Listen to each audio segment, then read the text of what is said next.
During an unexpected meeting between President Ibrahim Traoré and filmmaker Tyler Perry, a single heartfelt statement left the entire room in stunned silence. Perry, known for his emotional depth and strength, couldn't hold back the tears after hearing Traoré's sincere words. What was said has now sparked a viral wave of admiration and emotion across the globe. This is the kind of moment that reminds us what true leadership and connection look like. The news came without warning. Tyler Perry, one of the most influential filmmakers in the world, had quietly landed in Ouagadougou, the capital of Burkina Faso. No media crew, no flashing lights, just a man seeking a private meeting.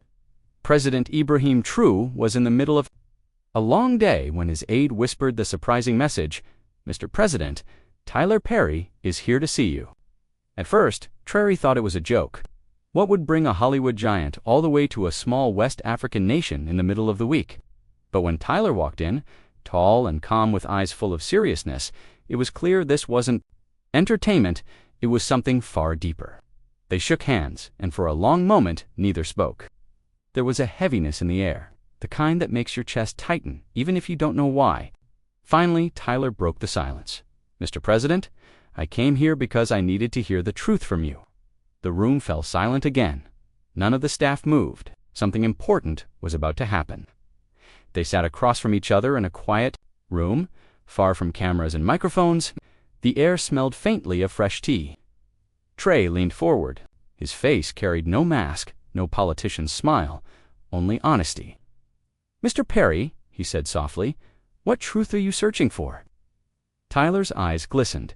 "I've spent my life telling stories about struggle and hope, but lately I feel the world is losing hope. I want to know, how do you keep fighting when everything seems stacked against you?" The president took a deep breath as though the question reached into his soul. He looked out the window for a moment before speaking. "Hope is not something given," Traoré began. "It is something we protect. In my country, people wake up every day with little more than faith. I carry their hope like a fire in my chest, because if I let it go out, they will be left in darkness." Tyler's lips trembled. He nodded, his hands clasped tightly together, as if holding on to the words themselves. The room grew so still that even the ticking clock on the wall seemed to pause. It was then that Traoré leaned closer, his voice barely above a whisper, but strong enough to echo in every heart present. "Tyler," he said, "the real strength of a leader is not in power or titles. It is in being willing to carry the pain of others and still smile for them. If my people cry at night, then I have no right to sleep in peace." The words struck like lightning. Tyler Perry's eyes welled up with tears. He could no longer hold back. He covered his face, trying to compose himself, but the emotion was too powerful. A silence filled the room, a silence heavy with truth, sorrow, and beauty all at once. One of the aides shifted uncomfortably, clearly moved. Another discreetly wiped her eyes. No one had expected this meeting to cut so deep. Tyler finally lowered his hands, tears streaking down his face. "Mr. President," he whispered, his voice breaking, "you just changed the way I see the world." And in that moment, the seeds of a story that would soon touch millions had been planted. The next morning, Tyler Perry was invited to visit a local community center in Ouagadougou with President Traoré. Children were laughing in the courtyard, their smiles masking the challenges they faced daily. As they walked among the kids, one little boy tugged on Traoré's jacket. "Mr. President," he said softly, "will you always stay with us?" Traoré knelt down, looking directly into the boy's eyes. "As long as I live," he replied gently. "I will never leave you." Tyler watched in silence, his chest tightening. Later, as they sat in a quiet corner, he asked, "Mr. President, don't you ever feel like giving up? The weight must be unbearable." Traoré smiled faintly, though his eyes revealed deep pain. "Sacrifice is the price of love," he said. "If a father abandons his children because life is hard, then what kind of father is he? My people are my children, so I stay no matter how heavy the burden becomes." Tyler had no words. He simply placed his hand over his heart. That night, unable to sleep, Tyler walked to the balcony of the guest house where he was staying. To his surprise, he saw Traoré alone in the courtyard below, pacing slowly under the dim glow of a lantern. Tyler quietly went down. "You don't sleep much, do you?" he asked gently. Traoré gave a tired smile. How can I, when I know mothers are praying their children make it to morning with food in their stomachs? The raw honesty pierced Tyler's heart. He had told stories of pain and triumph on screen, but here stood a man living it every day. Mr. President, Tyler whispered, the world needs to hear this. Traoré shook his head. The world doesn't need to hear me. They need to see my people rise. If I must stay invisible for that to happen, then so be it. For the first time, Tyler felt tears burning his own eyes again. He realized this wasn't just politics. This was humanity at its purest. The following day, Tyler and Traoré met with a group of widows who had lost their husbands in the country's struggles. The women spoke softly, but their words carried the weight of mountains. One woman, clutching her baby, looked at Traoré with trembling lips. Mr. President, how do we keep believing? Traoré reached for her hand. His own eyes glistened as he answered, because if you stop believing, then all their sacrifices are in vain. We carry their memory, not by weeping alone, but by building the future they dreamed of. The room grew silent.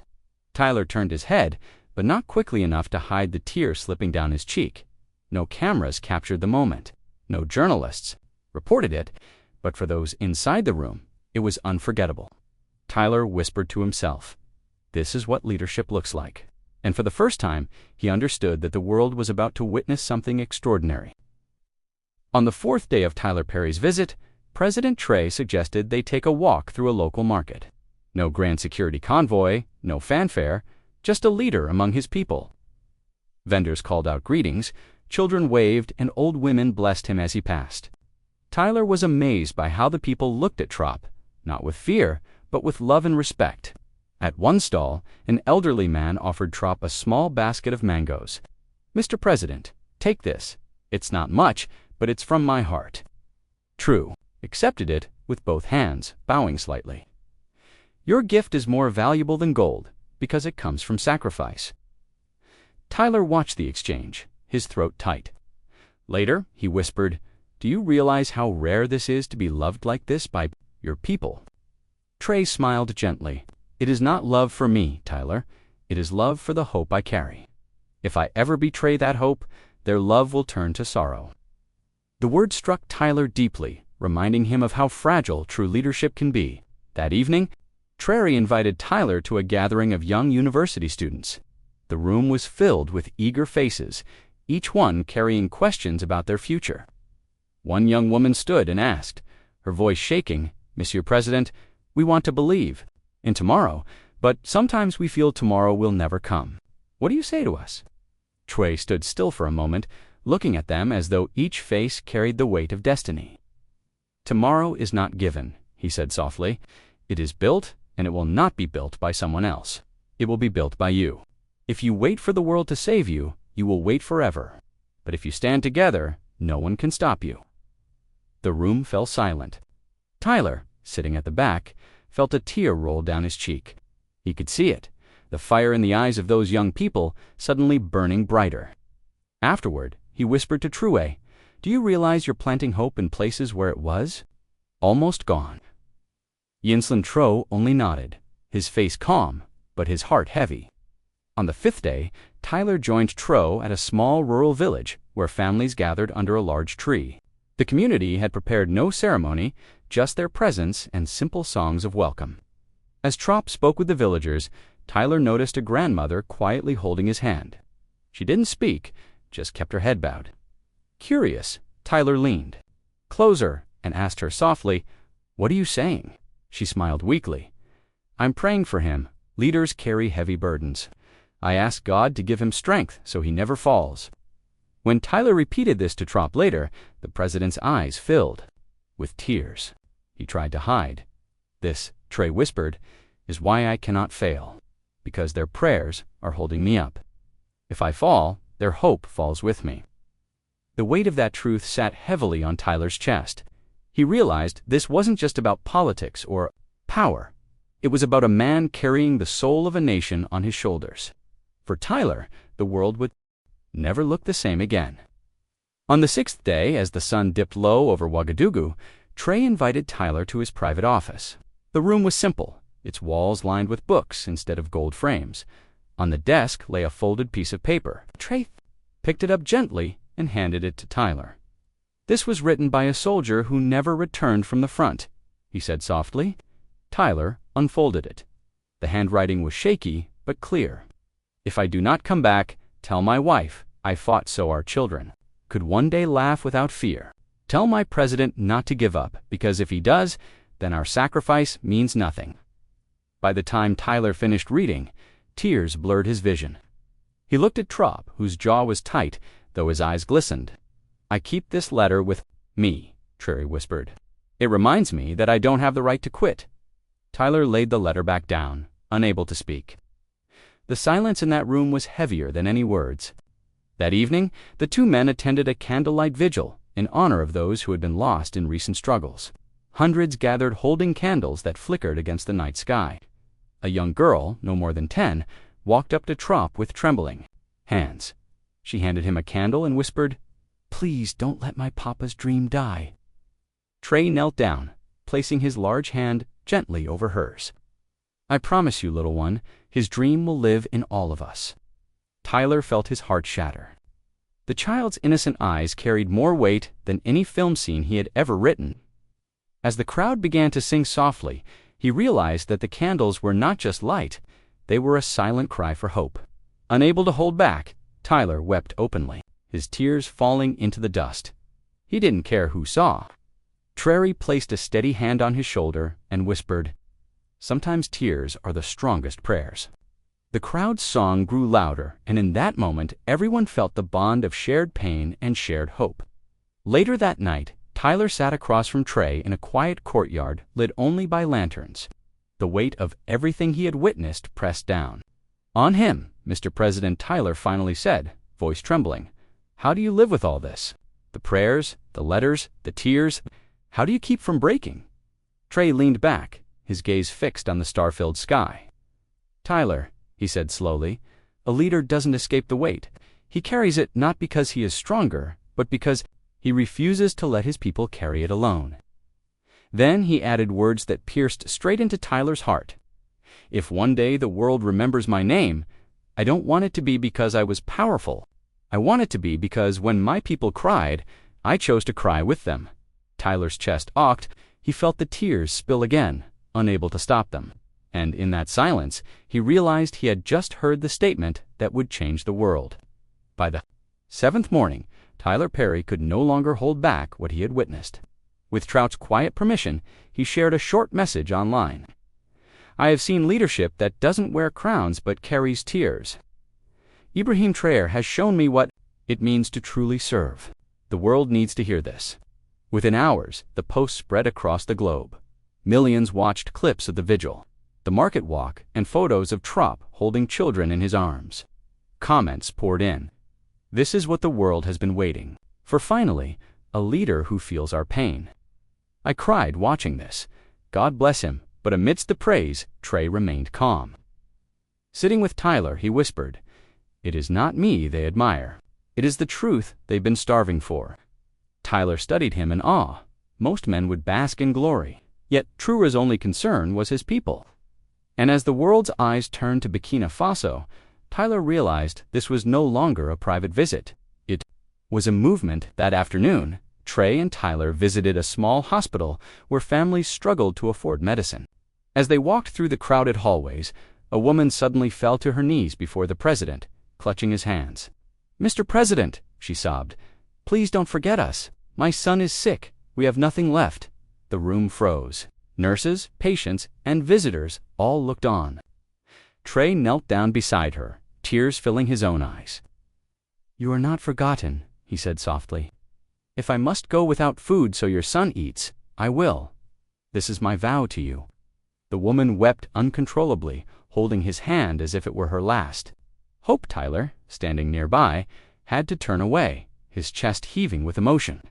He had scripted powerful scenes before, but nothing compared to this real moment of human connection. Later, Tyler whispered, "Do you realize the whole world would weep if they saw what I just saw?" Traoré simply replied, "If the world must weep, let it be with us, not for us." That evening, Tyler and Traoré sat with a small circle of elders under the open sky. The conversation was gentle, filled with wisdom passed down through generations. Suddenly, one elder turned to Traoré and asked, "When history writes your name, what do you want it to say?" The president paused, then looked at Tyler. His words came slowly, but with a force that silenced the night. "I want history to say." Here was a man who never turned away when his people cried, a man who carried their pain even when it broke his heart. Tyler's eyes filled instantly. He covered his face with his hands, unable to control the sobs that shook him. The elders sat quietly, tears streaming down their cheeks. In that moment, Tyler knew he had witnessed something the world would never forget. The next day, his emotional testimony would be broadcast, and hearts across the globe would break and heal at the same time. On the morning of the 7th day, Tyler Perry finally agreed to share his heart with the world. With Traoré's blessing, cameras were set up in a simple room. No lavish backdrop, no grand production, just honesty. As the recording began, Tyler's voice broke almost immediately. "I came here expecting to meet a president, but what I found was a father to a nation, a man carrying the cries of his people as if they were his own children." He paused, wiping his tears, then continued, "I have seen leaders speak about power, but I have never seen a leader whisper hope into a child's heart. The world needs to hear this. Ibrahim Traoré is not just leading, he is loving." The video spread like wildfire. Within hours, millions were watching. Hashtags filled social media. People in different countries lit candles, sharing their own prayers for Burkina Faso. Traoré, however, remained humble. Looking out his window at the crowds gathering in support, he whispered to Tyler, "This is not about me. It is about the awakening of humanity." On Tyler's last evening in Burkina Faso, he and Traoré walked quietly through the presidential garden. The air was calm yet heavy with the knowledge that their week together was ending. Tyler stopped, struggling to speak through the lump in his throat. "Mr. President, I don't want to leave. I feel like my heart is tied to this place now." Traoré placed a hand firmly on his shoulder. "Then carry us with you. Tell the world not just about me, but about my people, their courage, their faith, their tears, and their dreams." Tyler nodded, tears streaming freely. "I promise you, the world will know. I won't let their voices be silenced." The two men embraced not as celebrity and president, but as brothers who had shared a truth deeper than politics. That night, Tyler wrote a message. On his flight back, "I came for answers. I leave with a mission to remind the world that true leadership is not power. It is love." The world waited for what would come next. The next day, Tyler's video and words reached every corner of the globe. News channels replayed his testimony, and millions shared the clips of Traoré's heartfelt moments. In schools, teachers played the video for children. In churches and mosques, prayers were said for Burkina Faso. Social media flooded with comments. "I cried watching this. This is the kind of leader the world needs. Hope is alive again." In Ouagadougou, thousands gathered outside the presidential palace, holding candles and singing softly, echoing the vigil from days before. Traoré stepped onto the balcony, not to give a speech, but simply to stand with his people, hand over his heart. Tyler, watching from the U.S., wept as he saw the images flood in. He whispered, "The world has seen. The world will never forget." And for once, humanity was united by something stronger than politics, by truth, love, and the tears of a leader who chose to carry his people's pain as his own. Dear friends, watching this video, if this story touched your heart, if you felt the tears and the hope inside it, then don't just keep it to yourself. Hit the like button so more people can feel this moment. Subscribe to my channel so you never miss powerful stories like this one. And most importantly, leave a comment below. Tell me how this story touched you. Your words matter. And together we can spread hope across the